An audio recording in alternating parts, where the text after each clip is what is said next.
Halo bosku, kalian apa kabar nih hari ini? Kita jumpa lagi di sini dan dengan barang baru lagi teman-teman. Di tangan saya udah ada Oppo Reno 5. Nah, kemarin kita udah unboxing barang ini sama-sama dan di video itu saya tuh udah janjiin kalau hasil antutunya bakal saya bahas di video review aja karena waktu itu internet saya lagi bermasalah. Jadi di video ini saya pasti akan kasih tahu, tapi tunggu di bagian spesifikasinya ya. Dan seperti biasa, saya beli handphone ini di harga 5 juta rupiah. Dan pada saat pertama kali kita unboxing, saya jujur aja nggak terlalu impress sama desainnya, karena saya melihat desainnya tuh terasa biasa aja. Di bagian belakang warnanya hitam aja dan nggak ada yang spesial-spesial amat, kecuali mungkin kalau kita lihat susunan kameranya kali ya. Di sini ada 3 kamera yang gede dan 1 kamera yang kecil. Selain itu nggak ada lagi yang beda. Sebenarnya kalau kita lihat baik-baik, warna Starry Black yang saya pegang kali ini sebenarnya cukup keren sih, tapi nggak ada yang spesial-spesial amat. Apalagi karena finishingnya glossy, bikin HP ini tuh gampang kelihatan kucel karena sidik jari kita gampang banget nempel. Di bagian kanan ada tombol power yang punya ciri khas dari Oppo Reno, seperti misalnya si Oppo Reno 3 dan Reno 4 terdapat garis hijau di bagian dalam. Di bagian kiri ada tombol volume rocker dan slot SIM tray yang bisa nampungin 2 nano SIM card dan 1 micro SD. Di bagian bawah ada port jack 3,5 mm, mantap. Ini udah cukup langka. Ada port tipe C, lubang speaker, dan lubang mic juga. Untuk bagian depannya sendiri ada 1 kamera punch hole di bagian kiri atas. Panelnya yang udah pakai AMOLED 11. Ukuran layar 6,4 inci dengan rasio 20:9 dan panel ini udah pakai refresh rate hingga 90 Hz dengan resolusi Full HD. Dan dagu di handphone itu terlihat cukup tipis dan saya suka juga sih dengan yang kayak gini. Oh ya, ngomong-ngomong, karena handphone ini udah pakai panel AMOLED, jadi seperti biasa kita bisa nikmatin fingerprint in display atau fingerprint dalam layar ya, begitulah intinya. Dan sebelum kita lompat ke bagian spesifikasi, kayaknya ada baiknya kalau kita bahas bagian baterainya dulu deh. Handphone ini tuh punya baterai yang nggak terlalu gede, 4310 mAh aja, yang menurut saya tuh memang agak kecil kalau dibandingin dengan handphone lain di tahun 2021 ini. Apalagi ada handphone yang udah pakai baterai 7000, 4300 itu nggak terlalu gede kalau di atas kertas. Dan saya juga nggak terlalu takut-takut amat karena seperti yang kalian tahu kalau handphone itu udah mendukung SuperVOOC 50 watt teman-teman. Jadi saya rasa udah cukup aman karena kita tuh bisa ngecas handphone ini dari 0% hingga 100% yang hanya butuh waktu 48 menit aja. Dan handphone ini tuh juga diklaim kita tuh bisa nonton video selama 3 jam hanya dengan cas 5 menit. Ya kayaknya udah cukup lah ya kalau soal baterainya kayak gini. Dan kalau kalian takut baterainya cepet habis, tinggal bawa chargernya aja kemana-mana. Walaupun kayaknya ini bukan masalah kali ya, karena pas saya coba handphone itu bisa bertahan dari pagi sampai maleman. Ya walaupun pemakaiannya nggak terlalu berat. Pemakaian ala saya yang seperti chatting, sosmed, dan main game mungkin sedikit. Dan setelah kita tes dengan PC Mark juga hasilnya cukup memuaskan 12 jam. Jadi menurut saya walaupun kalian nggak bawa charger kemana-mana nggak ada masalah. Tapi kalau kalian merasa nggak kuat, ya bawa aja kemana-mana. Paling tinggal cas setengah jam udah kelar lagi. Untuk spesifikasinya sendiri di sini tuh nggak ada yang baru ataupun yang spesial.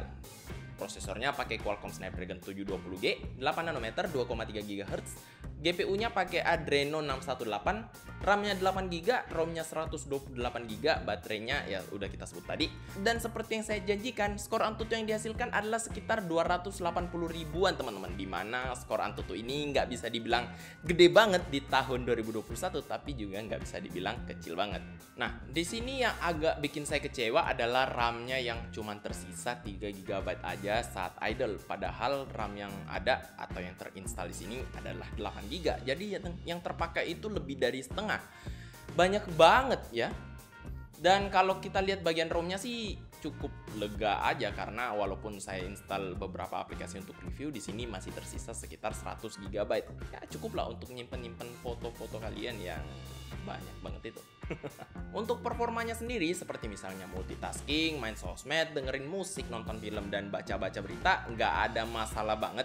Ya karena aktivitas tersebut, walaupun kita pakai HP kentang di tahun 2021, masih bisa-bisa aja, apalagi dengan HP seharga 5 juta ini. Saya nggak nemuin masalah apa-apa saat pakai handphone ini untuk multitasking lah contohnya. Yang mungkin bisa diperhatikan di sini paling cuman fitur Smart Air Control yang kayaknya udah kalian familiar ya, mungkin lihat di TikTok yang kalian bisa geser-geser dengan tangan kayak gini.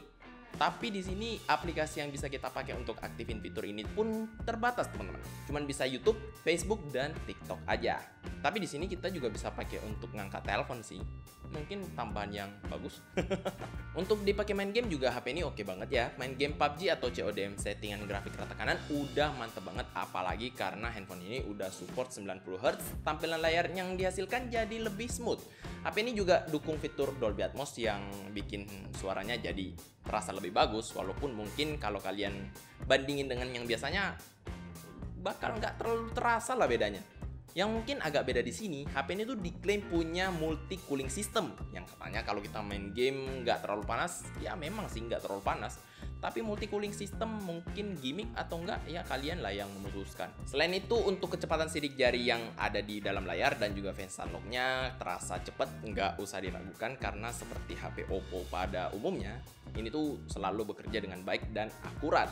Dan yang satu lagi di sini fitur yang sering dicari, walaupun mungkin gunanya nggak terlalu banyak, NFC. Handphone ini punya NFC. Ya kalian butuh atau enggak, saya juga nggak tahu. Walaupun saya sendiri sebenarnya nggak butuh-butuh amat, tapi ya udah ada.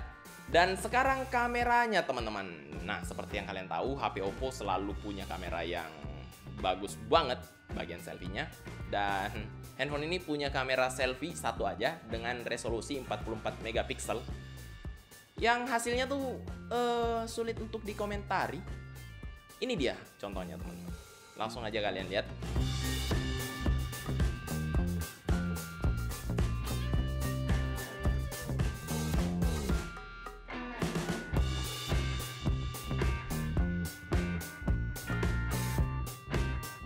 Untuk kamera belakangnya sendiri ada 4, di sini 3 yang gede, 1 yang kecil. Kamera utamanya 64 megapiksel, kamera sudut ultra lebar atau wide angle 8 megapiksel, kamera makro 2 megapiksel, dan kamera mono 2 megapiksel. Untuk fitur-fiturnya juga lumayan banyak, seperti misalnya AI Mix Portrait, Dual View Video, AI Highlight Video, dan hasilnya seperti ini, teman-teman. Saya bilang sih hasil kamera di handphone ini bisa dibilang cukup bagus, apalagi untuk harga 5 jutaan, handphone ini bisa ngasih hasil kamera yang lumayan lah menurut saya.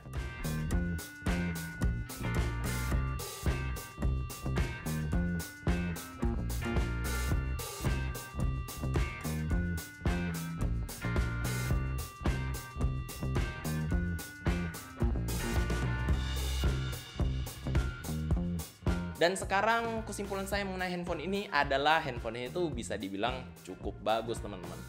Saya sampai sekarang tuh makin gampang aja bikin sebuah review sebuah handphone, karena makin kesini atau makin sekarang ya makin kesini ya handphone itu udah rata-rata udah bagus aja, apalagi dengan harga yang dibanderol cukup tinggi.